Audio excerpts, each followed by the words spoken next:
فتح امیر المومنین نے اپنے دور میں کیوں نہیں دیا؟ میں بالکل وہ لفظ استعمال کروں گا جو امام نے کیا۔ امام نے فرمایا ہم آل محمد کا یہ مزاج ہے، جو چیز ہم سے ظلمن چھین لی جائے ہم دوبارہ اس پہ اختیار اس لیے نہیں کرتے کہیں ظالم کی سزا میں کمی نہ ہو جائے۔ جب تک تیری صحیح بخاری زینت الماری موجود ہے، ڈنکے کی چوٹ پر تجھے بتائیں گے کہ فدق کی ملکہ کون ہے، فدق کے چور کون ہے۔ کبھی سورج بھی ہتھیلیوں سے چھپا۔ ارے چھوٹا سا باغ ہی تو تھا، سارا مجمع سنے، ایک چھوٹا سا باغ ہی تو تھا۔ میں نے پلٹ کے کہا صاحب اگر یہ فدق چھوٹا سا باغ تھا تو آپ کے بڑے سے خلیفہ نے قبضہ کاہے کو کیا؟ حضور کی پیاری بیٹی دربار میں حق مانگنے گئی تھی، مولوی کہتا ہے گئی تھی، خالی واپس آئی یا حق لے کر آئی؟ مولوی کہتے ہیں حق بندہ نہیں تھا، کہتے ہیں لمبا جواب نہ دے، میں نے تجھے کہا یا ہاں کہے یا نہ کہے، مولوی نے کہا خالی واپس آ گئی۔ یہ کیسے مسلمان تھے؟ محمد مصطفیٰ کی بیٹی 4 گھنٹے تک کچہری میں کھڑی رہی، ایک ایک کا چہرہ دیکھتی رہی، آواز دیتی رہی حیا کرو میں محمد مصطفیٰ کی بیٹی۔ اور انہی آیات کے ساتھ ساتھ حضرت فاطمہ زہرا سلام اللہ علیہا نے قرآن کی دیگر وراثت کی آیتوں کو پیش کیا، اور اس کے بعد خلیفہ اول سے یہ سوال کیا کہ تمہیں تمہارے باپ کی وراثت اسی قرآن کی آیتوں سے مل جائے اور مجھے میرے بابا کی وراثت نہ ملے۔ فدق کا مطالبہ لے کر نہیں آئے تھے، بلکہ اس کے انتظام میں جو گڑبڑ ہو رہی تھی وہ شکایت لے کر آئے تھے۔ بھائی وہ حدیث دکھاؤ، وہ حدیث ہمیں دکھاؤ، تم ایسے نہ بولا کرو نا خارج سے۔ وہ حدیث ہمیں دکھاؤ کہ حضرت زہرا سلام اللہ علیہا کو اس بات پہ غضب تھا کہ انتظامیہ کس کے ہاتھ میں ہے، وہ حدیث ہمیں دکھاؤ۔ تو میرے بھائی پھر مسئلہ جو ہے وہ ابو بکر عمر کا نہیں ہے، مسئلہ پھر مولا علی کا بھی بن جائے گا، چاہے وہ امت کے مفاد میں بھی ہو، لیکن مسئلہ بہت بڑا ہے نا۔ چلے الٹیمیٹلی آپ کی بات مان لی کہ انہوں نے امت کے مفاد میں کیا، تو آپ کو امت کا مفاد عزیز نہیں ہے کہ آپ بکواس کرنے بند کر دیں، قیامت کے دن کے لیے چھوڑ دیں؟ جب مولا علی خاموش ہو گئے اس مسئلے میں تو آپ کیوں اپنی زبانوں سے اس طرح کی باتیں کرتے ہیں؟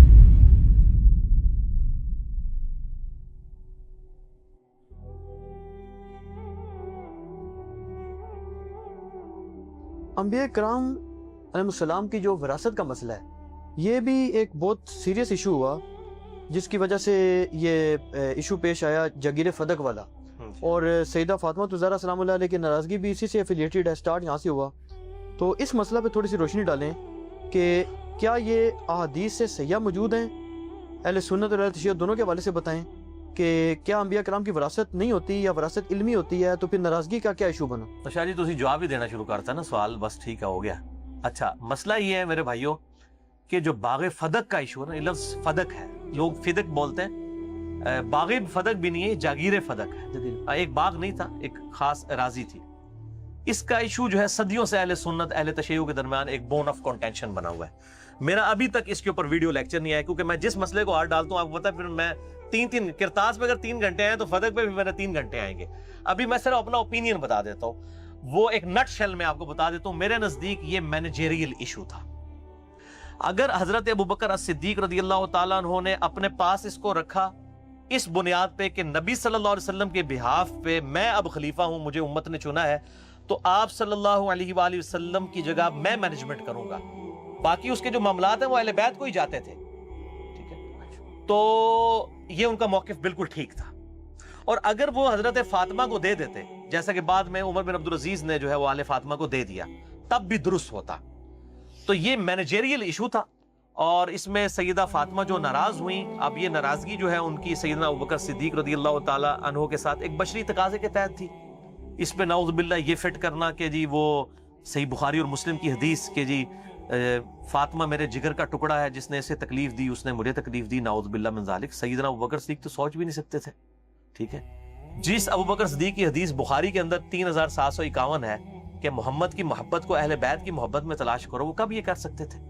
ٹھیک ہے، وہ ایک بعض کا دنیاوی طور پہ بھی کبھی ایسے اختلاف آ جائے تو ناراضگی ہو، یہ بات ٹھیک ہے، بخاری اور مسلم میں موجود ہے کہ وفات تک سیدہ رہی ہیں، سیدنا علی نے رات کو ان کو دفن کیا ہے، ابوبکر عمر کو نہیں بتایا، ظاہر ہے ایک معاملہ چل رہا تھا اس وقت، اور یہ دنیاوی اعتبار سے اس طرح کی ناراضگی ہو جاتی ہے۔ بل فتویٰ فٹ نہیں کرنا چاہیے، اس طرح کی ناراضگیاں تو مطلب بعض کا سیدنا علی اور فاطمہ کے درمیان بھی ہو جایا کرتی تھی، اس لیول کی تو نہیں لیکن ہو جاتی تھی، تو اس طرح فتویٰ نہیں لگانا چاہیے۔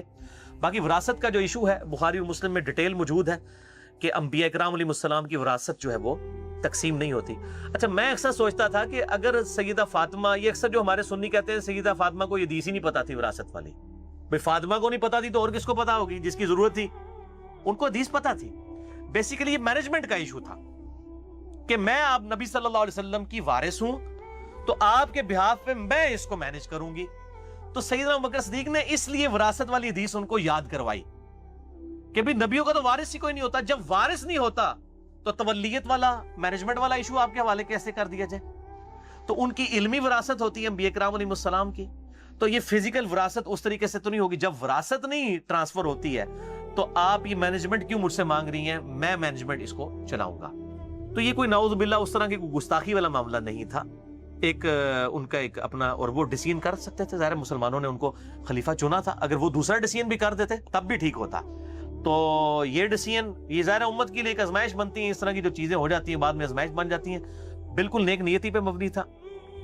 اب دیکھیں اس کے جواب میں سیدہ فاطمہ نے، بخاری مسلم میں آپ حدیثیں اٹھا کے دیکھیں، کہیں نہیں ملتا کہ انہوں نے کہا ہو کہ نہیں نہیں یہ تو بات آپ غلط کر رہے ہیں، انکار نہیں کیا، بس صرف وہاں سے ناراض ہو کے چلی گئی۔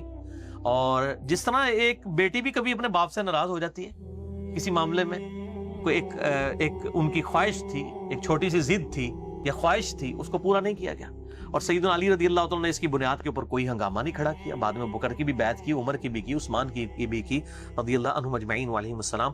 تو یہ اہل تشیع کے ہاں بھی اصول کافی میں امام جعفر الصادق رحمہ اللہ تعالی المتوفى 114 ہجری، المتوفى 148 ہجری، 114 میں امام باقر فوت ہوئے ہیں، 148 ہجری، ان کا قول صحیح سند کے ساتھ شیعہ کے اصول محدثین پہ اصول کافی میں موجود ہے کہ انبیاء کرام علیہ السلام کی وراثت علم ہوتا ہے، وہ تقسیم نہیں ہوتی۔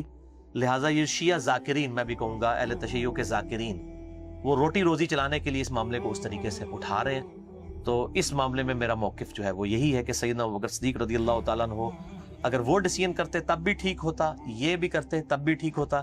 یہ مینیجریل ایشو تھا، یہ وراثت والا ایشو نہیں تھا۔ سیدہ فاطمہ کو پتا تھا رضی اللہ تعالی عنہا وعلیہ السلام کہ وہ یہ وراثت تقسیم نہیں ہوتی۔ تو میرا موقع میرا کافی ہے، باقی ابھی موقع ملا تو پھر ڈیٹیل لیکچر ریکارڈ کرائیں گے انشاءاللہ۔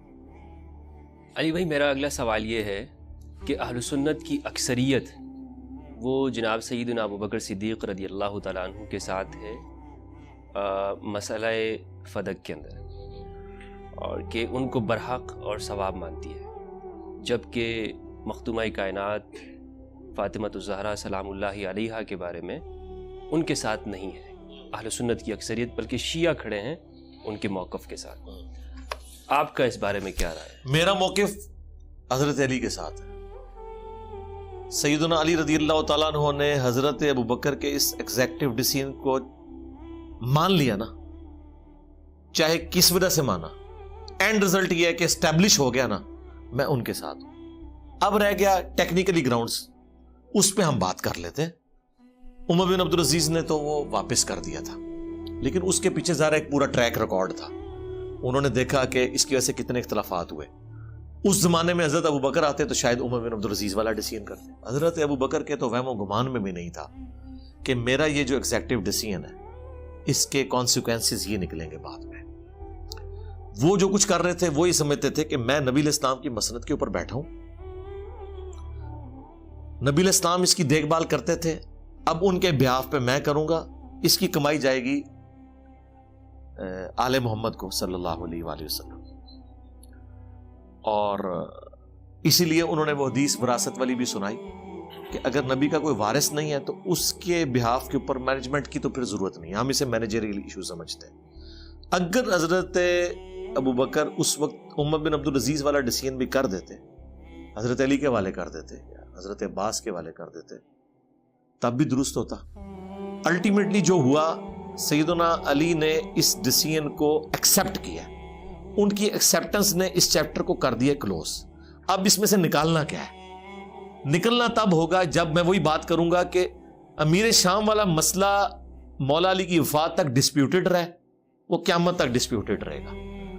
جو مسئلہ ڈسپیوٹڈ نہیں رہا کسی بھی وجہ سے، سیدنا علی نے اسے ایکسیپٹنس دے دی ہے، تو آج اس کے اوپر بات کرنا کوئی دین کی خدمت کرنا نہیں ہے، بلکہ ایک خام خواہ کی ایک وہ بحث ہے جس کا اینڈ رزلٹ تو بہرحال اس صورت میں نکلے گا جس سٹانس کے اوپر سنیت کھڑی ہوئی ہے، شیعہ والے سٹانس پہ نہیں نکلے گا۔ اس کی وجہ یہ ہے کہ اینڈ رزلٹ یہ ہے کہ حضرت علی وہی موقف رکھتے ہیں، اور شیعہ بھی مانتے ہیں کہ حضرت علی نے امت کے وسیع تر مفاد میں کر لیا۔ سرکار اگر اس وقت امت کا وسیع تر مفاد ضروری تھا نا، آج تو زیادہ ضرورت ہے، آج تو 7100 فرقے بن چکے ہیں، تو مہربانی کرو امت ہے اس معاملے نو اتنے ٹھپ کر دو۔ بہرحال یہ بات ٹھیک ہے، آپ اختلاف رائے کر سکتے ہیں، ظاہر اختلاف رائے تو اس سے بڑا کیا ہوگا کہ عمر بن عبدالعزیز نے بالکل حضرت بکر کے یعنی بالکل اپوزٹ ایک ڈیسیژن کیا۔ اس کا مطلب یہ مسئلہ انہوں نے اجتہادی سمجھا، اس کو چینج کر دیا۔ تو لیکن یہ تو یہاں تک آپ کی جو بات ہے یہ درست ہے کہ اس کو اس چیپٹر کو کھولا نہ جائے، چھڑا نہ جائے، لیکن جو شخص اس کو کھولتا ہے اور وہ یہ ساتھ میں یہ کہتا ہے کہ جی معاذ اللہ سیدہ کائنات جو فاطمہ الزہرا سلام اللہ علیہا ہیں وہ خطا پر ہیں نہیں ہے، اور اس میں دلائل دیں، نہیں وہ تو یہ جو بہت بڑا مجرم ہے۔ اس سے تو میں سب سے پہلے یہ کہوں گا کہ یہ جو تم بدعت کر رہے ہو، کیا سیدنا ابوبکر صدیق رضی اللہ تعالیٰ عنہ نے سیدہ فاطمہ سے کبھی کہا کہ آپ خطا کے اوپر ہیں؟ انہوں نے تو اس طرح کی کوئی بات نہیں کی ہے۔ حضرت ابوبکر نے دونوں میں سے ایک رائے کو اڈاپٹ کیا، صحیح ہے، رائے دے دی، ایک رائے تھی، اپنے الفاظ دوسروں کے اس میں نہیں، یہ تو بہت بڑا ظلم کر رہے ہیں یہ لوگ۔ اچھا یہ بھی میں آپ کو بتاؤں یہ غلوف کی وجہ سے ہوا ہے۔ انہوں نے یہ کیا، انہوں نے کہا کہ شیعہ چونکہ حضرت ابوبکر پہ لعن طعن کرتے ہیں، ہم یعنی حضرت فاطمہ کی غلطی کو اسٹیبلش کریں نعوذ باللہ تاکہ حضرت ابوبکر کو بچا لیں۔ تو اس طرح تو نہیں وہ بچیں گے۔ بچنے کا طریقہ یہ ہے کہ دو رائے تھی، حضرت ابوبکر صدیق رضی اللہ تعالیٰ عنہ کو اگر پتا ہوتا کہ بعد میں یہ ہونا ہے تو یہ ایسا نہ ہوتا۔ ظاہر مستقبل تو کوئی نہیں جانتا تھا نا، صحابہ کرام کو اگر ان جنگوں کا پتا ہوتا، علم غیب ہوتا، ایک دوسرے کے دل کا حال جانتے ہوتے، تو اس طرح جنگیں بھی نہ ہوتی، معاملات حل ہو جاتے۔ دیکھیں نا جنگ کس بنیاد پہ ہو رہی ہے کہ جی قصاص عثمان ہے اور حضرت علی سیریس نہیں ہے۔ اگر حضرت طلحہ زبیر عائشہ حضرت علی کا دل کا حال جانتے ہوتے کہ یہ سیریس تو ہیں لیکن یہ ان کے جینون پرابلم ہے تو جنگ کی ضرورت ہی نہیں تھی، علم غیب نہیں تھا اس زمانے میں ہوتا۔ یہ تو بعد میں اولیاء اللہ ایک دوسرے کے حال دل کے جانتے ہیں نا، صحابہ تو نہیں جانتے تھے۔ ادھر بھی یہی بات میں کروں گا کہ جو یہ والا ایشو تھا، حضرت ابوبکر کو تو نہیں پتا تھا کہ مستقبل میں کیا ہو جانا ہے، ادروائز حضرت عمر بن عبدالعزیز نے جو ڈیسیژن کیا ہے شاید یہ ڈیسیژن وہ کر دیتے۔ خطا والا تو معاملہ ہی کوئی نہیں ہے، خام خواہ ایک چیز کو اٹھانا اس حوالے سے یہ تو میں سمجھتا ہوں کہ ناسبیت ہے، ناسبیت، ہاں بالکل ناسبیت ہے۔ کیونکہ دیکھیں یہ لوگ بے گناہ بے خطا معاویہ تو نعرہ لگا رہے ہیں، اور سیدہ جب فاطمہ کی باری آئی ہے سلام اللہ علیہا تو ادھر خطا، اور پھر جب تھوڑا دبایا تو پھر خطا اجتہادی اور یہ چیزیں شروع ہو گئی۔ تو خطا اجتہادی تو پہلے دن سے امیر شام کے بارے میں سب کو پتا ہے۔ ادھر جب نعرہ تمہارا لگا رہا تھا وہ باپا جانی اور اس کی سپورٹ میں تم لوگ کھڑے تھے، اس وقت نہیں اس کو کسی نے مت دی کہ یہ تو نعرہ لگ ہی نہیں سکتا۔ عمار ابن یاسر تو بے خطا بے گناہ نہیں شہید ہوئے، ان کو مارنے والی جو پارٹی ہے تقتلہ الفئۃ الباغیہ یدعوہم الی اللہ ویدعونہ الی النار، اس کو تم بے گناہ بے خطا کہہ رہے ہو، یہ ناسبیت ہے، بالکل کھلی جب تک ہم ناسبیت۔ تھے علی بھائی تب تک یہ چیزیں نہیں تھی، بلکہ ہمیں لگتا یہ تھا کہ ہم شاید شیعوں کے قریب ہو رہے ہیں، لیکن ابھی اچانک سے یہ اچانک نہیں ہے میرے بھائی، جس طرح میڈیا کی وجہ سے جنگ جمل صفین نہروان اچانک سے سامنے آ گئی ہیں، ہے یہ کتابوں میں پہلے بھی تھی، یہ بھی ابھی اچانک سے سامنے اس لیے آئی ہیں کہ بریلویت اسی کا نام ہے جی۔ احمد بریلوی صاحب جو ہے نا وہ اور احمد سرندی یہ امیر شام کے دفاع وہی کرتے ہیں جو اشرف جلالی صاحب کر رہے ہیں۔ یہ مسئلہ پیچھے سے چل رہا ہے، اس کو صرف بیان کیا۔ اگر میں بریلویت کو دیکھوں نا تو میں اشرف جلالی کو حق پہ مانتا ہوں، اگر میں سنیت کو دیکھوں اور کتاب و سنت کے منہج کو دیکھوں تو اشرف جلالی جو ہے خطا کے اوپر ہے۔ بریلویوں کو کوئی حق نہیں پہنچتا کہ اشرف جلالی کے بارے میں بات کرے، کیونکہ وہ بریلویت کو لے کے چل رہا ہے۔ اس لیے آپ دیکھیں اعلیٰ حضرت کے مزار سے بھی ان کے حق میں فتویٰ نکلا ہے، جتنے ہارڈ لائنر بریلوی سب ان کے ساتھ کھڑے ہوئے ہیں۔ یہ تو چند ایک لوگ ہیں نا، حنیف قریشی صاحب یا سین الدین شاہ صاحب اکا دکا یا ڈاکٹر طاہر قادری صاحب ہے، اوور آل جو ساری بریلویت ہے وہ تو ان کے ساتھ کھڑی ہوئی ہے۔ تو ختم ہو جائیں گی بریلوی تو ایسے؟ ہماری تو خواہش ہے کہ ختم ہو جائے اور لوگ سارے فرقوں سے ختم ہو کے کتاب و سنت کے اوپر آ کے اپنے آپ کو مسلم کہیں، کیونکہ ایک صحیح ضمیر والا انسان تو کبھی بھی اس جگہ پہ نہیں کھڑا ہم تو ہو اندر سے سکتا۔ بڑے خوش ہیں، بہت خوش ہیں،